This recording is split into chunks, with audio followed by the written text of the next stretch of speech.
لە بەیاننامەیەکیاندا کە ئاراستەی هەریەک لە پۆلیسی ئەنتەرپۆڵ و پۆلیسی تاوانەکانی جەنگ لە وڵاتی ئەوروپا و دەستگای هەواڵگری وڵاتانی ئەوروپی و وەزارەتی دادی وڵاتانی ئەوروپا و پەرلەمانی ئەوروپا کراوە 73 ڕێکخراوی بواری جینۆساید و کەسایەتی و نووسەر و ڕۆشنبیران و تاقانەکانی ئەنفال لە ناوەوە و دەرەوەی وڵات داوای دەستگیرکردن و بە سزاگەیاندنی ئەو تۆمەتبارانە دەکەن کە 33 ساڵ لەمە و بەردەستیان لە پرۆسەی جینۆسایدکردن و قڕکردنی گەلی کووردا هەبووە.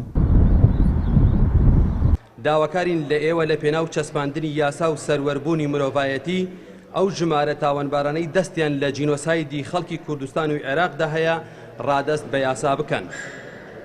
پێتان ڕادەگەیەنین کە ژمارەیەک لەو 423 تۆمەتباری ئەنفال و تۆمەتبارانی کەیسی کیمیابارانی شاری هەڵەبجە و جینۆسایدی بارزانەکان کە داوا کراون لەلایەن دادگای باڵای تاوانەکانی عێراق و لە دۆسیەی جینۆسایدی ئەنفال و کەیسەکانی دیکە لانی کەم لەم ژمارەیە وڵاتانی ئەوروپا دەژین: بەریتانیا، نەمسا، هۆڵندا، سویسرا، بەلجیکا، ئەڵمانیا، دانیمارک. لە دوای ڕاپەڕینەوە نەک هەر ئیجراعاتی یاسایی پێویست بەرامبەر بە تۆمەتبارانی کەیسی جینۆساید نەکراوە، بەڵکو بەشێکی زۆریان لەلایەن هەردوو حیزبی حکومڕانی هەرێمەوە داڵدەدراون و پلەپۆستی باڵایان پێدراوە. بەشێکی دیکەشیان بە موچەیەکی شایستا خانەنشین کراون. هەر ئەمەش تووڕەیونی گەرانی کە سوکاری ئەنفالکراوانی بە دوای خۆیدا هێناوە. ئەگەر لە وڵاتەکەی خۆمانە بتواندرایە ئەو کەسانە دەستگیر کرایە، ئێمە هانامە بۆ وڵاتانی تر نائبرد، بەڵام زۆر بەداخەوە، یعنی ئەو کەسانی کە ئەنفال و کیمیابارانیان کرد لە وڵاتی خۆمان دەستیان تێ بووە، ئێستا ژیانیان زۆر خۆشترە لە کەسوکاری ئەنفال، لە کەسوکاری کیمیاباران.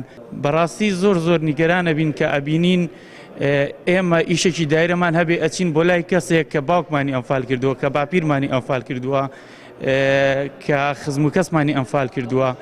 زۆر نیگەرانین کە ئەبینین لە دام و دەستگاکانی حکومی و حیزبیش هەر ئەوان بەرپرسن. 14 چواری ئەم ساڵ 33 ساڵ تێپەڕ دەبێت بەسەر پرۆسەی جینۆسایدکردنی گەلی کووردا. بڕیاریشە بۆ بۆنەیەوە مەراسیمێک لە مۆنومێنتی ئەنفال لە قەزای چەمچەماڵ بەڕێوە بچێت.